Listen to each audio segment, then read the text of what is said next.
Bonjour à tous, bienvenue dans ce nouvel épisode d'Arsenal French Club. Aujourd'hui, on débriefe la très belle victoire, comme d'habitude. Maintenant, c'est classique d'Arsenal contre Tottenham. C'est parti, let's go, go, go, go, break it down. Ça c'est le. Quand je fais un break it down, c'est une victoire de derby. C'est le nouveau jingle que je lance. Est-ce que ça te plaît? Parce que évidemment, je suis avec Raoul, mon ami Raoul de toujours. Comment ça va, Raoul? Salut mes chats. Et écoute, très très très très très bien. Mais heureusement qu'il n'y a que deux derbies dans l'année parce que ton prix il Ah est bah sinon, éclaté. ouais, bah sinon, je pense qu'on aurait 25 ans de plus. Alors, classiquement, Raoul, mon ami, on va commencer par la composition des équipes. Est-ce que tu as donné des conseils à Mikel Arteta? Parce que je te sais maintenant très proche d'Emmanuel Petit et puis d'autres personnalités d'Arsenal. Est-ce que tu t'es rapproché de Mikel Arteta pour donner une petite compo? Non? Eh ben Peut-être. écoute, on a fait, tu as probablement pu l'entendre, un podcast vendredi Oui. avec la team pour imaginer quelle pourrait être la compo de départ. Et c'était Et j'avais un 10/11. Moi, j'avais mis Sterling d'entrée, j'avais pas mis Trossard. Et j'ai évolué en 4-2-3-1 avec Partey et avec Jorginho. Donc, on saura jamais si Michael m'a écouté ou pas, nous a entendu ou pas, mais en tout cas, Bah, j'étais pas. sur le podcast Mercato, je crois que j'avais dit que très probable, ou alors non, c'était pas avec toi, je sais plus.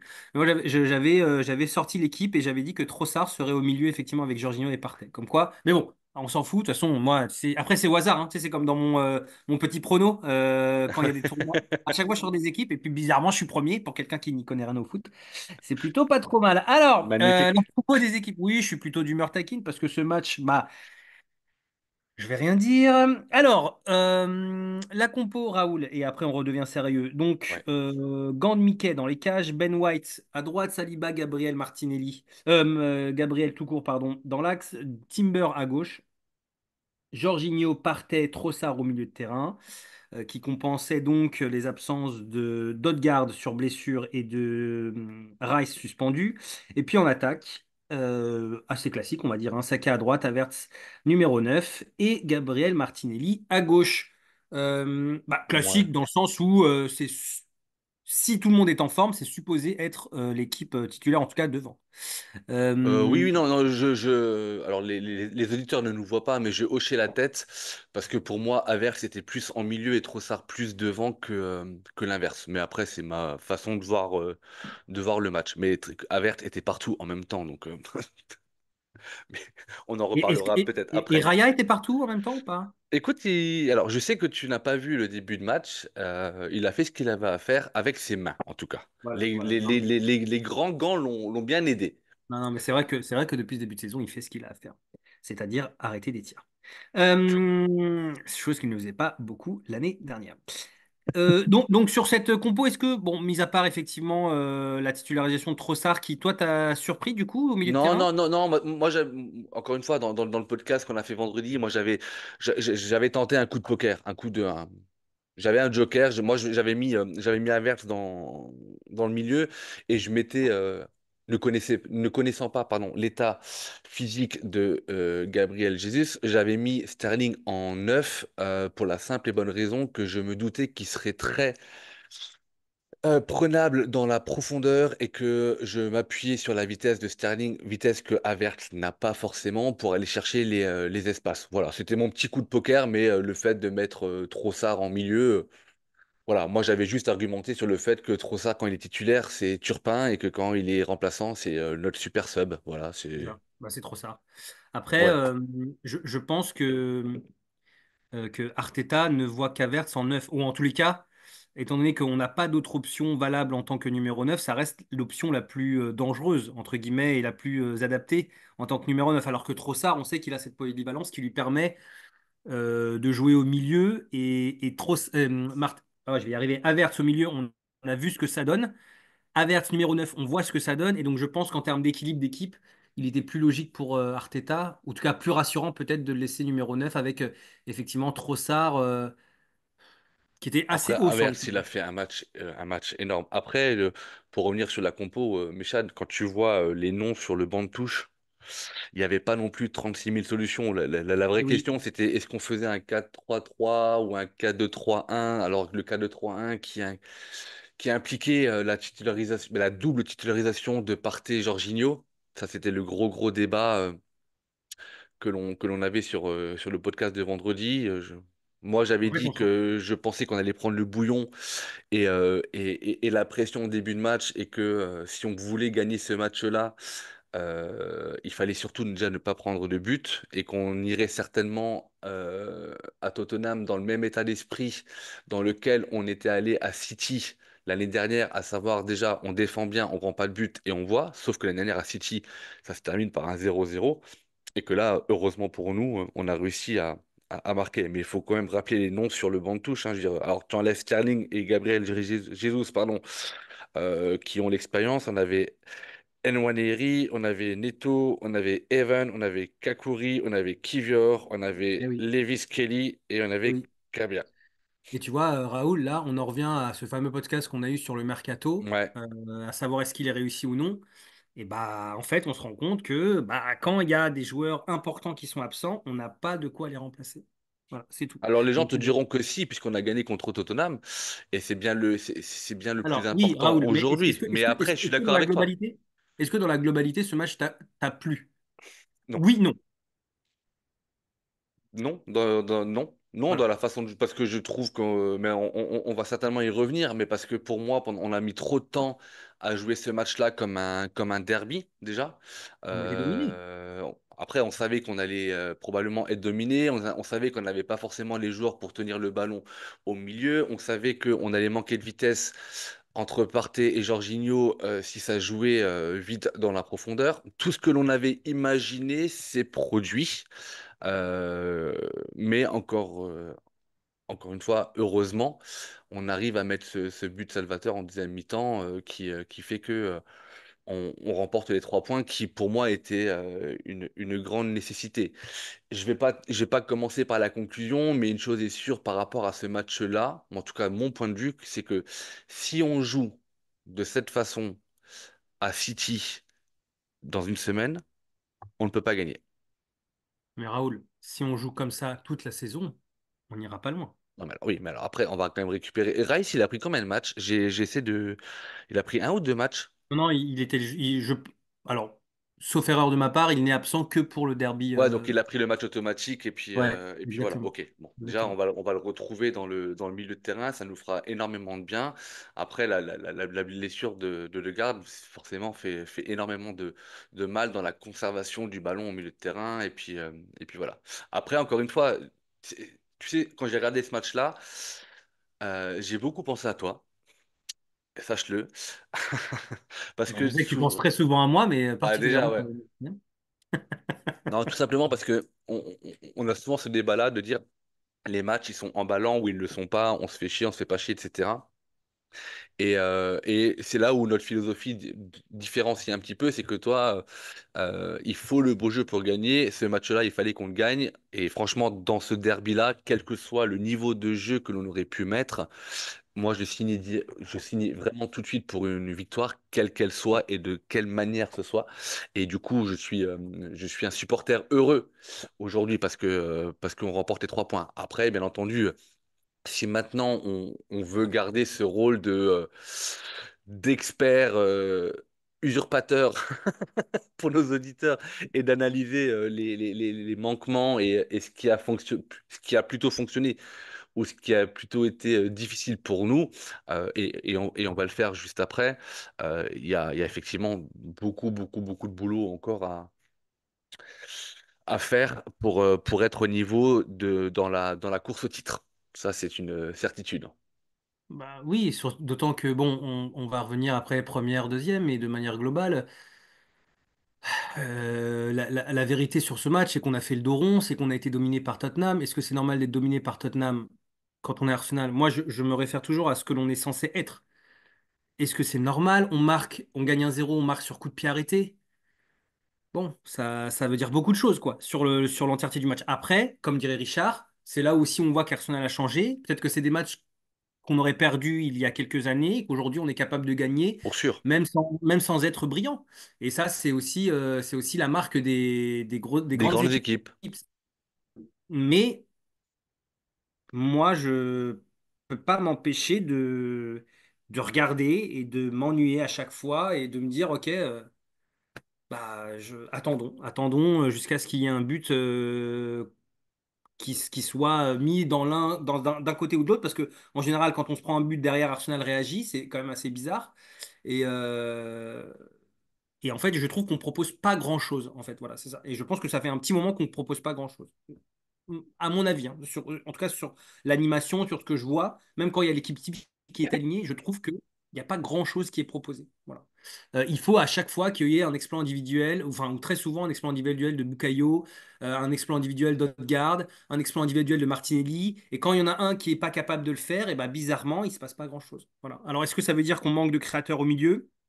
Oui, parce que quand tu as Rice et Partey, bah, ça manque de créateurs, parce qu'après, tu n'as que Odegaard. Et quand t'as pas Odegaard et que ton milieu, c'est Jorginho, Partey et Pour Trossard, ça. enfin Clément Turpin, bah oui, en termes de proposition et de créativité, c'est un petit peu plus compliqué. Est-ce que tu veux qu'on revienne, enfin, je sais pas ce que tu veux, c'est moi qui vais te l'imposer. On va revenir d'abord sur les premières minutes du match, où Raya, pour le coup, tu vois, je le reconnais, sort quand même deux gros arrêts. Ouais, il sort Euh, 2 arrêts. Ouais. il y en a un là sur l'aile de pigeon qui est quand même pas mal. Euh, Parce qu'à bout portant. Ouais, est-ce qu'on peut revenir sur le début du match, la première mi-temps, Raoul, et puis Mhm. après la deuxième, s'il te plaît. Là, je pense honnêtement que pour tout connaisseur de foot ou tout supporter d'Arsenal, on n'a eu aucune surprise quant au début du match ou quant à la première mi-temps. C'est-à-dire que le début du match, on savait qu'on allait être pressé haut, on l'avait annoncé, et j'avais même dit dans le dernier podcast que si Tottenham ne met pas une grosse pression en début de match, c'est qu'ils sont encore plus teubés que je ne le pensais, parce que quand tu joues Arsenal démuni de Rice, démuni de Degarde, où tu vas être obligé de recomposer avec des pré-retraités au milieu de terrain, etc. Et à un moment donné, il faut mettre de la densité. Donc, on a vu des Spurs avec beaucoup de volonté nous mettre énormément de pression dès le début, avec, moi, j'appelle pas ça des occasions franches, en tout cas des situations dangereuses. Mais pour autant, la première occasion franche, elle est pour nous. Elle est sur cette balle en profondeur que Trossard met sur Martinelli, qui arrive à s'emmener la balle de façon assez improbable, mais voilà, et qui... Alors, moi j'ai écouté des débats à la mi-temps sur X, j'ai lu pas mal de choses, etc. Les gens se font un malin plaisir à, à sauter sur Martinelli. Alors oui, il ne la met pas. Quand on me dit, ouais, si c'est Saka qui est à la place de Martinelli, ça fait but, je ne suis pas d'accord. Il tente une Thierry Henry, mais n'est pas Thierry Henry qui le veut, déjà, dans un premier temps. Alors après, il a deux choix. Il a soit le centre sur Saka, mais moi je trouve que l'appel de Saka n'est pas assez franc pour se démarquer et que du coup la passe n'est pas si évidente que ça, sachant que Saka est vraiment à la limite du hors-jeu. Donc du coup, c'est un choix, un risque à prendre, mais l'exécution n'est pas aussi simple. Et pour autant, Martinelli décide d'aller au bout de son duel. Je pense qu'il ne fixe pas assez le gardien, qu'il se précipite un peu, il cherche l'enroulé du droit et ça arrive dans les mains du gardien de Tottenham.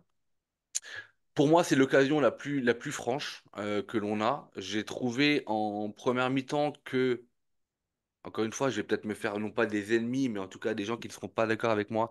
Moi, j'ai bien aimé vraiment la première mi-temps de Martinelli dans son activité et je reprendrai toujours les mêmes arguments que je prends pour ce genre de joueur-là. Et c'est pas le seul que j'ai défendu l'année dernière en début de saison. C'est-à-dire que il a de l'activité, il tente. Moi, j'avais dit également que Martinelli, je le mettais à gauche plutôt que Trossard, etc., pour son travail défensif en doublette avec Timber, et on voit qu'il a fait un très gros travail défensif. Forcément, tu laisses déjà beaucoup d'énergie là-dedans. Il a provoqué, alors des fois maladroitement, la finition n'était pas là, mais il a eu des situations où il a pu décaler Timber, il a pu ramener des centres, etc. Ça n'a pas forcément amené d'occasion franche ou encore moins de buts, mais en tout cas, pour son activité, moi j'ai préféré l'activité de Martinelli à l'activité de Saka en première mi-temps. Vraiment. J'ai bien aimé, je vais pas dire j'ai adoré, mais j'ai bien aimé l'activité côté gauche. J'ai pas du tout aimé l'activité côté droit. J'ai trouvé un Ben White en difficulté, vraiment. J'ai trouvé un Saka pas à son niveau. Et là, du coup, ça me rappelle les discussions qu'on a pu avoir sur la fin d'année, notamment avec toi et Richard. Havertz a commencé à faire un très très gros match. Je n'aimais pas trop, j'ai pas forcément adoré la première mi-temps de Gabriel. J'ai adoré celle de Saliba. La paire Partey-Jorginho, elle a fait ce qu'elle a pu, mais très honnêtement, c'était pas super rassurant, vraiment pas. On manque incroyablement de vitesse dans ce milieu de terrain. Euh,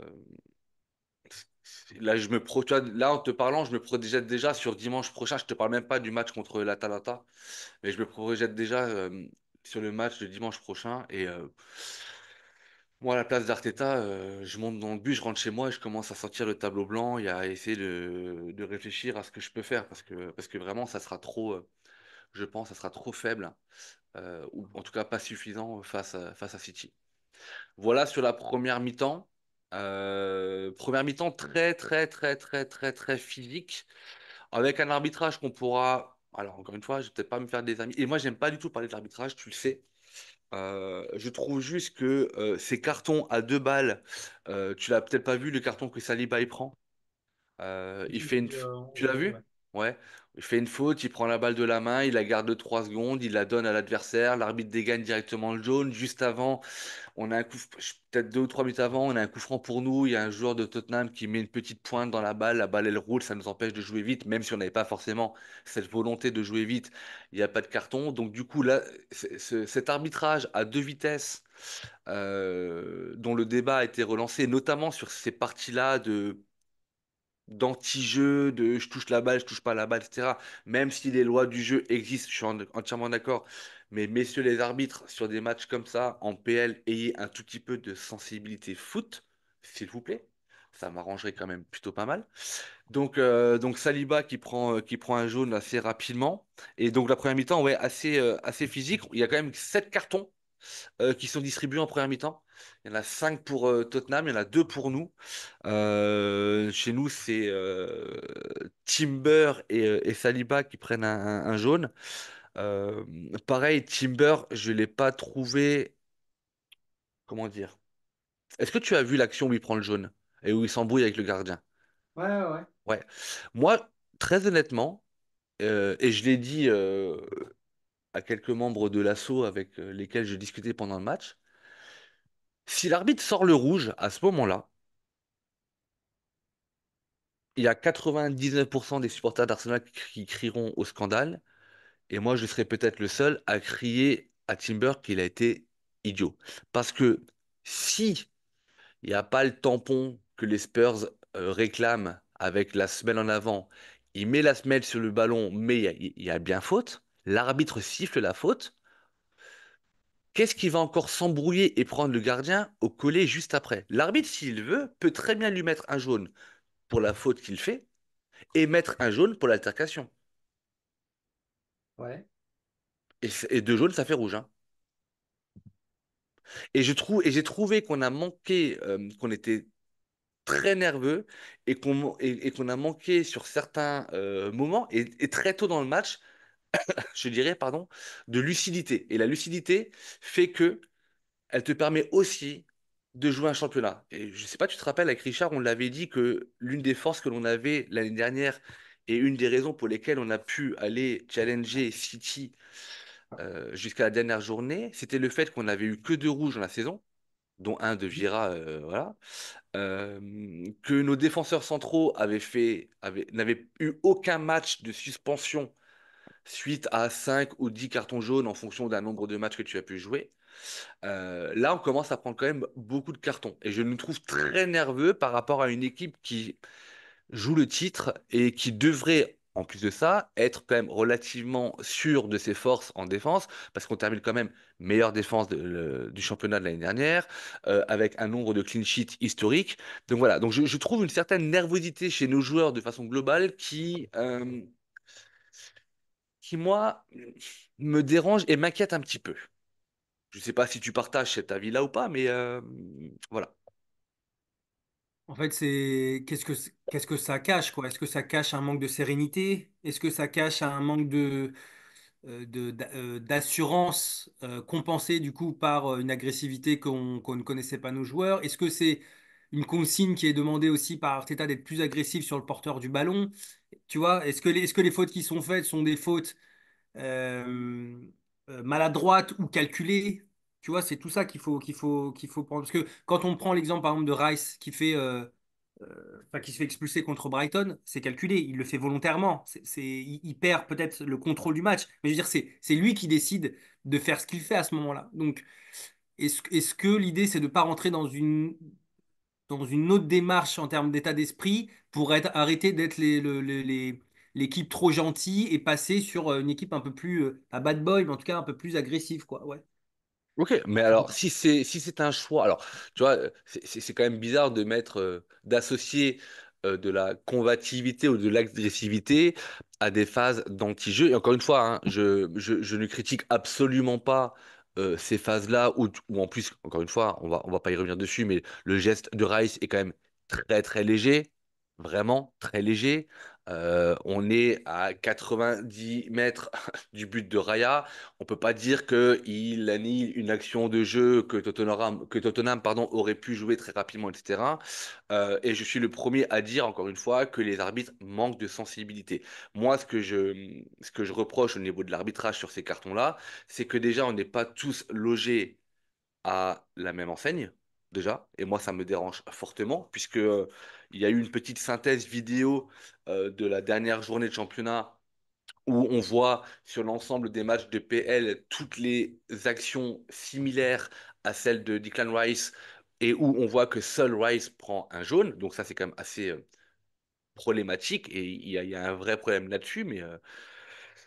Mais à la place de jouer Calimero, aussi aux responsables de club, etc., d'aller demander des comptes aux arbitres, parce qu'aujourd'hui, il y a des syndicats et des représentants des arbitres, et je pense que la discussion est totalement possible, mais allons-y ouvertement. Alors après, souvent, Arteta, il dit, si je dis ce que je pense, je vais être suspendu 6 mois, mais tu peux très bien poser des questions ouvertes et laisser la réponse au corps arbitral. En Angleterre, ils sont quand même un peu plus, j'allais dire, ouverts que en France. Mais ouais, je pense que là où tu as raison, en tout cas pour reprendre le terme que tu as utilisé, si je me rappelle bien, quand je te parlais moi de manque de lucidité, toi tu parles de manque de sérénité. Et je pense que les deux sont fortement liés. Vraiment, on retrouve pas encore le jeu complètement fluide. Je pense qu'il y a eu beaucoup de blessures.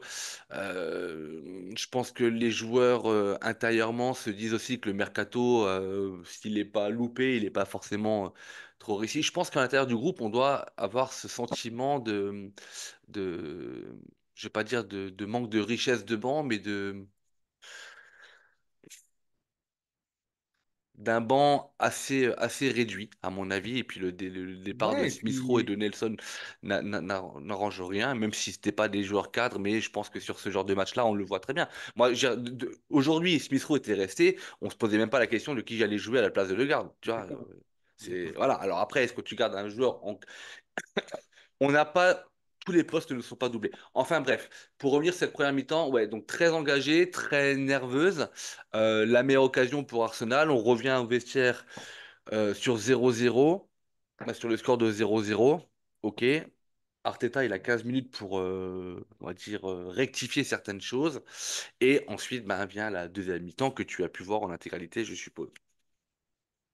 ouais, bah alors qu'en as-tu pensé? Est-ce qu'on revient avec des meilleures dispositions? Qu'est-ce qui se passe sur cette deuxième mi-temps, mon ami? Bah, moi, je nous ai trouvés un peu plus fébriles encore. Mais excuse-moi de la parenthèse. Mais putain, Tottenham, qu'est-ce que c'est éclaté quand même, quoi. Oui, mais Raoul, on s'est fait dominer par Tottenham éclaté. Moi, c'est ça qui me Oui, oui, fait. oui, oui, bien sûr. Ouais, mais heureusement qu'ils sont éclatés, quoi. Parce que je trouve qu'ils n'ont pas pris les bonnes décisions. Je trouve qu'ils n'ont pas forcément joué avec nos faiblesses. Deuxième mi-temps, il faut quand même saluer que Gabriel est revenu à un niveau qui est quand même plus le sien que celui qu'il nous a montré en première mi-temps. Je continue à penser que le côté droit était très très en difficulté, vraiment. Et que finalement, même si, comment dirais-je, Tottenham, en tout cas à mon souvenir, j'ai pas souvenir d'une occasion vraiment super dangereuse, etc. Et que, à part de nous mettre en difficulté dans la possession de balle, il n'y a pas eu vraiment d'occasion franche. Peut-être la frappe à la fin où on monte pas sur le joueur, mais et encore, elle n'est pas cadrée. Mais voilà, ils ont eu une domination. Je pense qu'au niveau des stats, ils auront une forte domination au niveau de la possession du ballon. Et petite parenthèse sur le but que l'on marque, Méchan, contrairement à la première mi-temps, on se rend quand même compte que dès l'instant où un coup de pied arrêté, quel qu'il soit, un coup franc ou un corner, est Bien bien tiré. Ouais. tiré, Bah oui. ça aide quand même forcément à marquer des buts, quoi. Parce que la première mi-temps, les corners que l'on a fait, ils étaient un petit peu, pour ne pas dire beaucoup, mal tirés. Tiré par qui? Hum, Saka côté droit, forcément il enroule avec son côté, avec son pied gauche. Et sur le côté gauche, je ne sais même plus qu'à tirer. Bonne question. Martinelli, Trossard. J'ai pas fait attention à ça. Mais en tout cas, ouais. Mais oui, mais de toute façon, les coups de pied, les coups de pied arrêtés, notamment tirés par Saka, sont un vrai problème. Et ça aussi, on l'avait évoqué On en avait déjà. déjà parlé la fin de l'année dernière, ouais.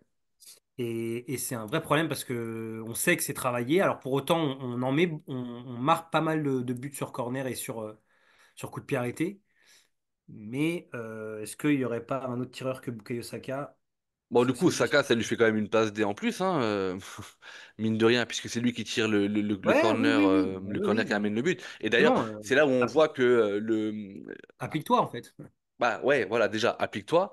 Et moi, je vous invite vraiment à regarder, mais dans le détail, les mouvements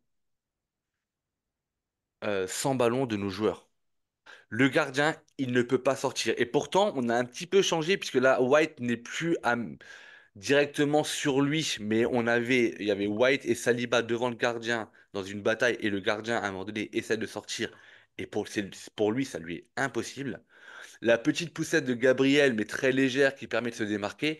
Mais quand tu vois, ben, encore une fois, quand tu sais et quand tu connais la force d'Arsenal l'année dernière sur coup de pied arrêté et le nombre de buts que l'on a marqué, je trouve ça Ouais. juste hallucinant que Gabriel puisse se retrouver en un contre un au moment que le corner est tiré, mais seul au point de, même pas au point de penalty, mais à 8 mètres du but pour mettre une tête, mais comme il la mettrait en tennis ballon, quoi. Ouais, ouais. Après, un grand merci, hein. Bah, franchement, on prend 1-0, on prend, mais ouais, bah, c'est quand même une succession d'erreurs côté Spurs. Et nous, bah, on voit que Nicolas Jaubert continue de bosser nos coups de pied arrêtés. Et puis c'est quand même très très plaisant, quoi. Vraiment. Ouais, ouais, tout à fait. Après, il y a, je sais pas. Moi, en tout cas, dès que le niveau s'élève un petit peu, on se rend compte quand même que ça devient très, très, très difficile et que souvent la différence se fait sur un exploit individuel. Là, en parallèle, il y a le match Wolverhampton-Newcastle. Bon, les gens me diront que ça gagne pas, mais quand je vois les courses des joueurs de Newcastle, les mouvements que les joueurs créent comparé à notre équipe qui est très statique, ça me peine mon petit cœur, alors que nous, à Arsenal, c'était le mouvement à la base. Voilà. Enfin, bon, bref. Ne revenons pas sur ça. Arsenal a gagné et c'est le plus important aujourd'hui. Est-ce que pour finir ce podcast, Raoul, tu peux nous faire ton top 3 flop, top 3 top? Et puis, je pense qu'on aura tout dit sur cette rencontre. Ouais, alors peut-être parler juste peut-être juste parler de la fin de match de Jorginho où on pressentait que ça allait être très compliqué pour lui physiquement et on s'est rendu compte que bah, il a crampé à un quart d'heure de la fin. Donc voilà. À 10 minutes, à 10 minutes après 10 minutes de jeu. Ouais. Après, Jorginho, il est pas cata, hein, Il fait non mais il a fait le match que moi j'avais annoncé, c'est-à-dire que c'est pas le mec qui allait courir partout, par contre il allait utiliser son intelligence de jeu Ouais, ouais, ouais. et il allait faire l'aboyeur pour replacer, etc., etc. Et finalement c'est un petit peu ce qui s'est passé. Ouais, ouais, Donc ouais. là-dessus, tant mieux, vraiment tant mieux. Mais T'as aimé le match de voilà, Partey? non, pas suffisant pour moi. Non. Pourquoi? Manque de densité, des problèmes sur le placement et beaucoup de ballons perdus. Mais après, voilà. Est-ce que tu commences à me rejoindre quand je dis que Partey titulaire, ça devient un problème à Arsenal? Ah, déjà, sur ce match-là, de toute façon, tu voulais mettre qui? Donc, non. Oui, oui, non, mais Voilà. je veux dire au global, je parle au Alors, global. je pense que le niveau de Partey, ceux qui attendent à ce que Partey revienne à son état de forme d'il y a quelques années, il ne l'atteindra plus, de toute façon. Donc, pour moi, oui, Partey, il est plus sur la fin et que sur le déclin que sur l'avènement, mais voilà. Et puis peut-être noter aussi l'entrée de Nwaneri qui a fait une belle entrée, moi je trouve, assez Oui, intelligente. Il sait pas, oui. il a pas couru partout, etc. Alors je commence moi les tops et les flops. Bah oui, oui, parce que moi, pour le coup, j'ai pas grand-chose à dire. Oh. Voilà. Alors au niveau des flops, hmm, on commence toujours par le négatif, hein, c'est ça, hein. Toujours le négatif pour finir sur une note positive, Oh, évidemment. ouais. Alors, mes flops, le côté droit. Ouais, ouais, le côté droit. Attends, il m'en faut trois. Un, deux. Hmm. Allez, le côté droit, là, donc le binôme White-Saka, mais avec Ok. vraiment White encore plus en difficulté, je trouve que que ne l'a été Saka, vraiment. Euh, Ensuite, j'ai... Oh putain, ça me fait chier de mettre Gabriel parce qu'il a marqué. Mais Gabriel pour sa première mi-temps, vraiment. Ok. Et notre profondeur de banc pour finir. Et en top, Saliba. Alors déjà, si je devais faire un top 3, je mettrais Havertz, Havertz et Havertz. Très clairement. Pour moi, il est l'homme du match. Mais il faut quand même souligner très belle prestation de Saliba. Il a tenu la baraque derrière. Havertz, je vais le mettre tout à la fin parce que pour moi, c'est celui qui dégage le plus. Et c'est pas un top, top, top. Putain. Allez, je vais mettre Gabriel pour son but. Donc il est dans les Et tops et dans les flops. ouais, bah ouais, mais c'est compliqué. Ouais, bah, parce que j'ai dit Gabriel pour sa première mi-temps et je vais mettre Gabriel pour son but parce que c'est lui qui nous ramène les 3 points. C'est argumenté en même temps. Oui, c'est vrai, c'est vrai, c'est vrai. Écoute, c'est du Raoult tout craché, hein, finalement. Ouais, tu vois, moi C'est je la suis plus. pondération. Ouais, écoute, ça c'est l'expérience. Bah, l'expérience, c'est mon âge avancé. Alors pour cet épisode d'Arsenal French Club, on a décidé avec Raoul, sur l'idée de Raoul, de faire intervenir des supporters qui aimeraient intervenir sur la rencontre ou les rencontres prochaines. Et aujourd'hui, un supporter d'Arsenal est avec nous, il s'appelle Nicolas. Ah, plus qu'un Euh, supporter, Bonjour à c'est tous. un nouveau de l'assaut. et c'est un nouveau de l'assaut en plus, bah voilà. Surtout. Salut Nico, ça va? Euh, Salut, ça va et vous? Ça va. bien. Quel est ton Bien, bien, ressenti bien. après ce match du coup? Ben, heureux déjà, forcément. Et puis, moi, j'ai assisté à un match, enfin, c'est le type de match que j'aime bien. C'est-à-dire, c'est le match où il y a un match où il y a de l'engagement, où ça y va, où finalement, c'est pas forcément toujours beau à voir, mais j'aime bien ce type de match un peu, parfois un peu à l'ancienne, où les joueurs y vont, ont pas peur comment dire, de s'opposer à leurs adversaires, de leur rentrer dedans. Mon ressenti est très positif parce qu'il y a une victoire, effectivement, et aussi parce que, compte tenu du contexte des blessures, des suspensions, eh bien, c'était pas forcément. J'aurais misé sur ce résultat-là à la base, mais il y avait beaucoup d'inquiétudes quand on regardait un peu à droite à gauche. Et c'est un bon soulagement de voir le résultat qu'on obtient aujourd'hui. T'as pris plaisir à regarder ce match? Moi, j'ai bien aimé, ouais. Après, c'est effectivement le type de match que j'aime bien, moi. Le type de match où, comme je disais, il y a de l'engagement, On où ça y s'ennuie? va. Ouais. Type de match où on s'ennuie, où il se passe pas grand-chose, ça c'est les matchs que t'aimes bien, quoi. Ah non, non, mais moi, je me suis pas ennuyé, vraiment pas. Pardon, j'avais pas entendu, excuse-moi. Ah ouais? Mais, ah non, non, je me suis pas ennuyé, vraiment pas. Non, non. Ok. Moi, Bah, tu vois, comme quoi, quand il y moi a... qui Mais suis après, mais un peu Chad, tu trop sais, c'est là négatif. où on dit qu'en fait, sur ce match-là, en fait, tu peux t'ennuyer si tu attends un certain niveau de consistance et de C'est prise en ça. main dans le jeu, etc. Mais je veux dire, déjà sur un match, sur un derby, ah, franchement, moi, alors là, par contre, moi, j'aurais, même avec une pure, j'aurais jamais décroché mon écran parce que ça reste un derby, parce que c'est engagé et que tu ne peux pas perdre contre Tottenham. Donc, Non, mais bien sûr. voilà. Mais en fait, c'est toujours la même chose. Déjà, quand on a le contrôle du ballon et globalement le contrôle du match, moi, enfin, je le dis et je le répète et je l'assume, ces derniers temps, en tous les cas, moi, je m'ennuie beaucoup devant les matchs d'Arsenal Mhm. par rapport à ce que j'ai connu d'Arsenal. Et je trouve que globalement, mais de toute façon, c'est sur le football au global. Moi, le football globalement m'ennuie de plus en plus et je trouve qu'il y a de moins en moins de spectacles. Et donc, Arsenal, malheureusement, rentre dans le moule. Quand je vois des équipes comme Leverkusen, comme je vois des équipes comme ça qui proposent du mouvement, bah ouais, je trouve qu'on a les joueurs pour et je comprends pas pourquoi est-ce qu'on ne le fait pas. Surtout quand tu as des Martinelli, quand tu as des Saka, des joueurs qui sont capables de prendre la profondeur et de faire des choses. Bon, bref. Mais là, dans un match contre une équipe comme Tottenham, qui est déjà, tu l'as dit Raoul, pas extraordinaire. Donc face à une équipe pas extraordinaire, on est dominé. Oui, la notion de plaisir devant ce match-là, elle est nulle pour moi. Et en fait, le fait qu'on gagne, ça compense. Mais si on avait perdu, par exemple, Nicolas, est-ce que tu aurais eu le même Ouais. discours? Est-ce que tu aurais dit, ouais, j'ai bien aimé ce match? Ah non, non, moi, vraiment, je pense que j'aurais apprécié ce Ok. type de position, mais j'aurais été déçu, c'est sûr. Ok. Et sur la compo, donc du coup, tu as parlé des absents, avec Trossard au milieu, Jorginho et Partey, qu'en as-tu pensé? Est-ce que c'est un milieu qui t'a plu? Et en termes d'individualité, est-ce que tu peux nous dire ton ressenti sur les trois joueurs? Euh, Moi, sur le papier, ce milieu, il me plaît pas trop.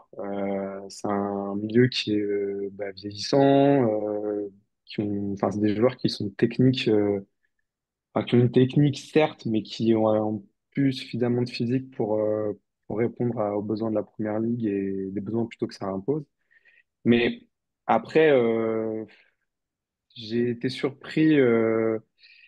Enfin, j'ai été surpris qu'il n'y ait pas une petite tentative dans la composition d'Arteta. Je m'attendais peut-être à voir un jeune débuté, mais en même temps, en le disant et en y réfléchissant, c'est vrai que c'est pas trop son style non plus. Enfin, je pense que j'aurais aimé voir un jeune débuté, mais voilà.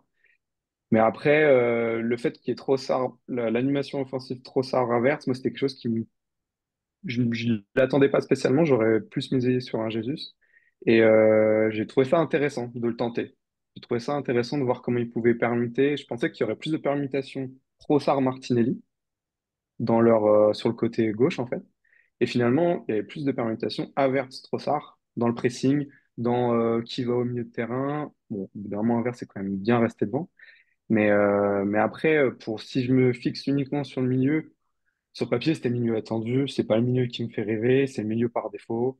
Voilà, vraiment. Ok. Et c'est le milieu qui, au fur et à mesure du match, on a vu que, ouais, bon, c'est pas faire une saison de première ligue comme ça, quoi. Ok. Et dernière question, et puis après, on va s'arrêter là. Tu as vu Trossard ou tu as vu Clément Turpin sur le match aujourd'hui? Ah, j'ai vu quelqu'un de sa famille, effectivement. Ok, ça marche. Très bien. Ouais, mais tu vois, Nico, tu parles de lancer des jeunes, etc. On en avait parlé également dans le podcast sur la compo probable. Je pense que sur un match comme ça, en fait, quel que soit le jeune, c'était impossible d'en mettre un titulaire. Je veux dire, imagine juste, on prend l'exemple de Nwaneri, qui est le jeune le plus en lumière et qui aurait potentiellement le plus d'expérience d'évoluer avec nous. Imagine juste qu'un jeune comme ça, il se plante sur le match, il se fait défoncer. Il se fait défoncer. Parce que la gestion de la pression, etc., même si des jeunes de l'académie, ils ont fait des derbies avec, à tous les niveaux de leur apprentissage, je veux dire, jouer au Tottenham Hotspur Stadium titulaire alors que tu n'as jamais joué, etc., c'est aussi rajouter une sorte de pression. Alors après, soit le mec, il sort un match de ouf, on te dit, ouais, on a une future pépite, et tant mieux pour lui. Mais si le mec, il se plante, qu'il prend le bouillon, je vais pas dire que tu le condamnes, mais en tout cas, tu le mets au placard pendant 6 mois, quoi, c'est sûr. Tu vois, moi j'ai trouvé, j'aurais trouvé ça très, très, très, très risqué en tout cas. Ouais, mais c'était que c'est la seule pour amener un peu plus de jeu dans l'équipe, en fait. C'était le seul joueur que je voyais pouvant effectivement amener une organisation ou en tout cas lancer un peu le jeu d'Arsenal, puisque avec Jorginho partait, je voyais pas trop ce qui pouvait se produire en termes de jeu et c'était un peu pour moi la seule option. Oui, parce que c'est surtout en termes de phase offensive que finalement on a vu qu'il nous manquait quelqu'un. Mais encore une fois, je pense que la priorité d'Arteta, c'était d'essayer de bien défendre et de renforcer son milieu à ce niveau-là, quoi. Alors après, Et puis déjà qu'il est avec... difficile pour lui de faire entrer des joueurs Ah, c'est chaud, hein. seniors qualifiés, on va dire, alors des jeunes. Bref, ouais, en fait, je pense que mon problème maintenant, c'est plus la vision d'Arteta que les joueurs, quoi. Enfin bon, bref, je ne parlerai pas de ça, ou peut-être plus tard, on verra. Nicolas, tu le sais, étant donné que tu es un fan de nos podcasts, bien sûr, on finit à chaque fois par le top et les flops. Donc d'abord le négatif pour finir sur une touche positive, parce qu'on est comme ça, nous sommes voilà, des rayons de soleil, hein, bien sûr, évidemment, je pense que tout le monde le sait.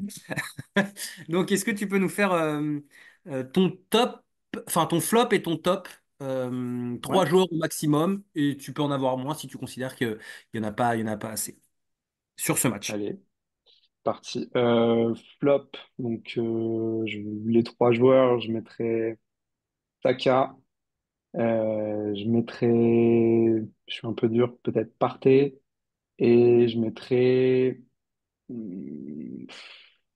Martinelli, ouais, ces trois joueurs-là. Ok. Flop. Et en Euh, top?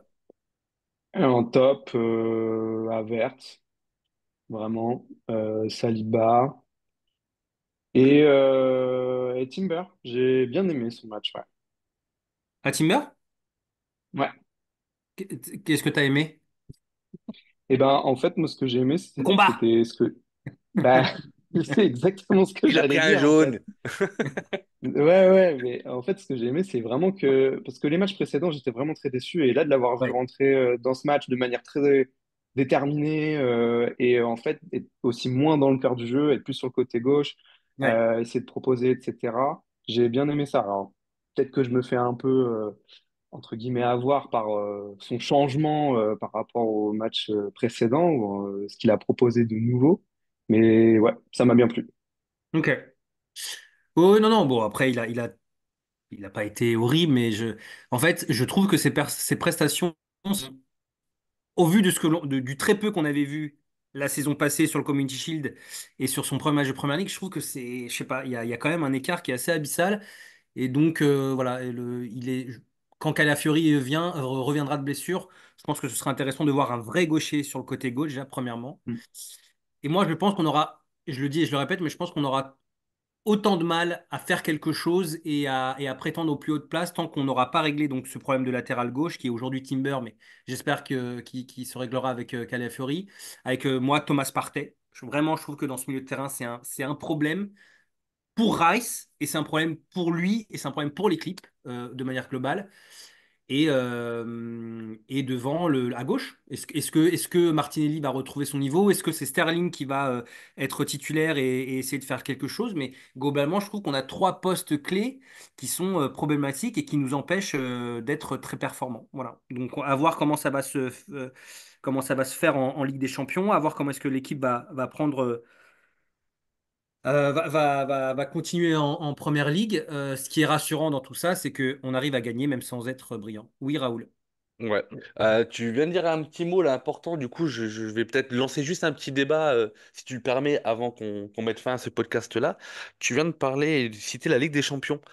Juste votre avis, messieurs, en tenant compte de nos blessés, de nos fatigués, parce qu'on a quand même, je pense que Jorginho est parti, ils vont mettre un petit temps à récupérer. On a vu Havertz complètement rincé en fin de match. Je sais pas si vous l'avez vu, mais franchement, il avait les yeux creusés, il était complètement cuit.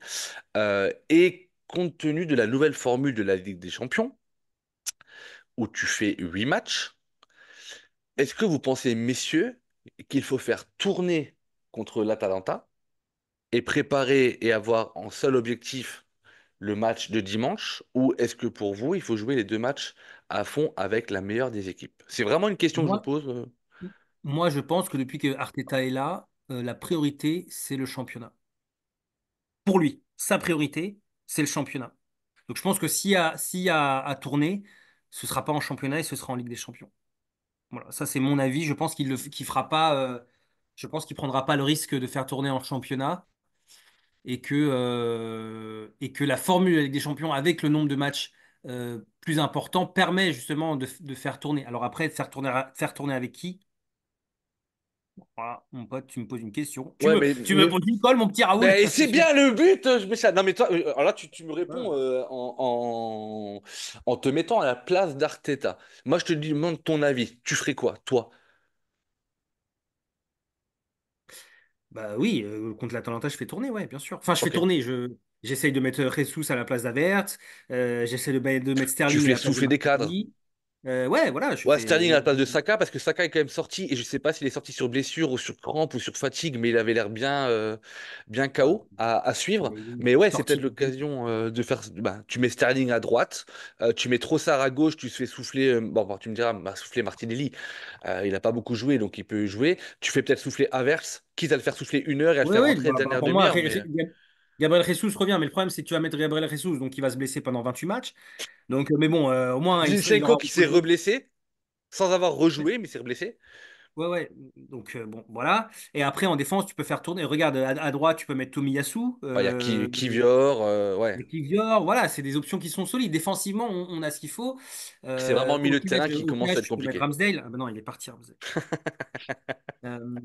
Mais voilà, sinon. Oui, oui, oui. Nico, tu auras remarqué que nous, on, on a du mal à tourner la page, je l'avoue. Même s'il a pris 5 ou 6 Non, buts en non, deux mais. matchs. Et toi, Nico, tu ferais quoi?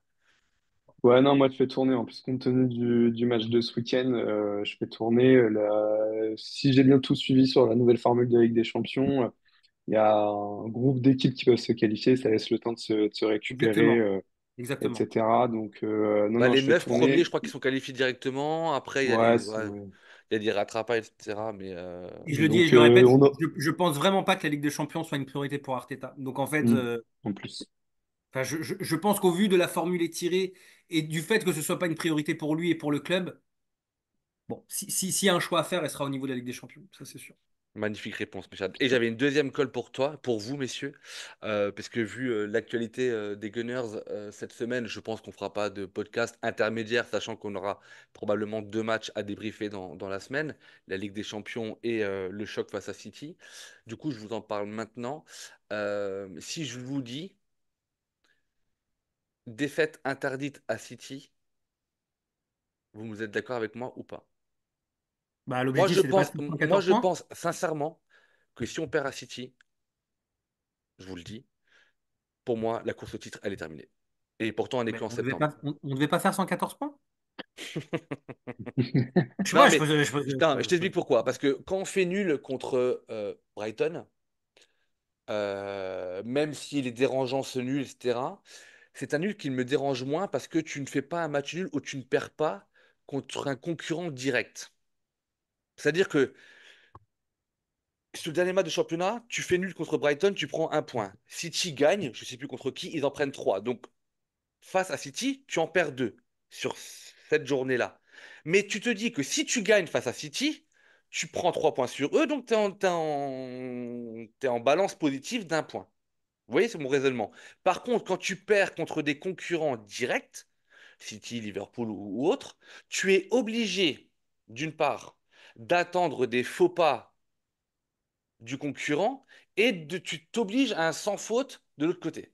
Et c'est pour ça que je pense, sincèrement, alors après, je peux me tromper, encore une fois, on n'est qu'au mois de septembre, patati patata, mais City fait champion l'année dernière en ayant eu Haaland et le chéri de Richard, De Bruyne, blessé un certain nombre de temps, et ils continuent à gagner des matchs ou à faire des nuls, etc. Et ils ont terminé champions. Donc moi, je pense vraiment que le match de City, il n'arrive pas au bon moment et que pour moi, c'est défaite interdite. C'est quitte à mettre le but, c'est aller chercher le nul, mais parce que parler de victoire me semble assez présomptueux pour le moment, même si on s'appelle Arsenal avec l'effectif qu'on a. Est-ce que vous rejoignez mon avis ou est-ce que vous trouvez que je suis trop alarmiste et que même si on était amené à perdre à City, le championnat serait encore long et voilà. Même si mathématiquement on aurait toutes nos chances, bien entendu. Mais moi je parle plus dans l'esprit de la PL. Vous en pensez quoi? Bah, là, tu as City qui est parti à fond dans le championnat. Haaland, il enchaîne but sur but. Ils ont leur équipe qui tourne. Ils sont champions, je sais pas enfin, combien de fois de suite 5 fois? en titre.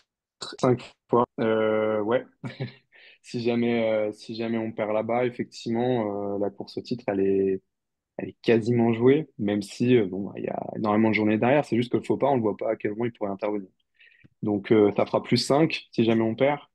Voilà, ce sera hyper compliqué et il faudra qu'il y ait des blessés et du suspendu chez nous aussi, quoi. Bah, beaucoup, beaucoup, beaucoup. Sachant qu'avec 8 points d'avance, il y a 2 ans, on n'arrive pas à être champion.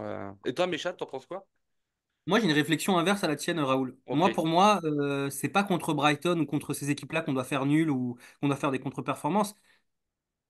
Faire une contre-performance ou en tout cas ne pas gagner ou faire nul contre City, ça me dérange moins dans le sens où, sur le papier et en termes de compétences pures, l'équipe est supérieure à la nôtre. Donc, ok, tu perds contre City, why not?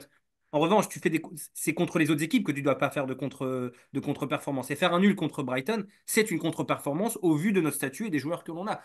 Entièrement d'accord. Maintenant, au vu du nul que l'on a fait contre Brighton, au vu du train à laquelle part City, évidemment qu'il ne faut pas perdre ce match.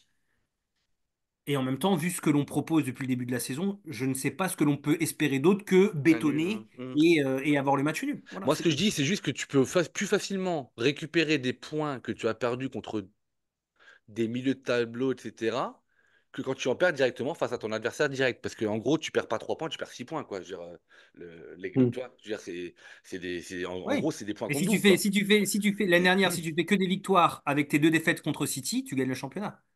Tu vois, Ouais. tu vois ce que je veux dire? Ouais, ouais, hein. Si tu perds pas Fulham, si tu perds pas Ah tes deux oui, fois oui, contre oui. Aston Villa, tu vois? Et si ma grand-mère en avait eu, ça serait mon grand-père. Mais je suis d'accord avec toi, ouais. Exactement, exactement. Bah, c'est exactement ce que je suis en train de te dire. Bah voilà, merci pour ces deux réponses-là. Merci Raoul. Mais Chad, est-ce qu'on Merci à n'embrasserait vous. pas Richard et sa tata? Bien sûr, on embrasse Richard, sa tata, et j'embrasse particulièrement sa tata, voilà, il le sait. Raoul, je sais que tu embrasses aussi beaucoup sa tata, surtout en ce moment. Donc voilà, on embrasse évidemment, Je me évidemment tairai pour Richard. dire qui j'embrasse d'autres, mais tu le sais. On ne dira rien. Sur ce, Non. messieurs, merci beaucoup. Merci Nicolas, c'était un vrai plaisir. Évidemment, tu reviens quand Merci à tu vous. veux. Avec plaisir. Il y aura d'autres débriefs dans la semaine, donc on verra ça. Pour tous les autres auditeurs, n'hésitez pas évidemment à partager, à commenter, à nous donner votre avis. C'est ce qui nous donne de la force et l'envie de continuer. Et puis, on vous souhaite à tous une très belle journée ou soirée. À bientôt. Gros bisous à tout le monde. Ciao, ciao. Ciao.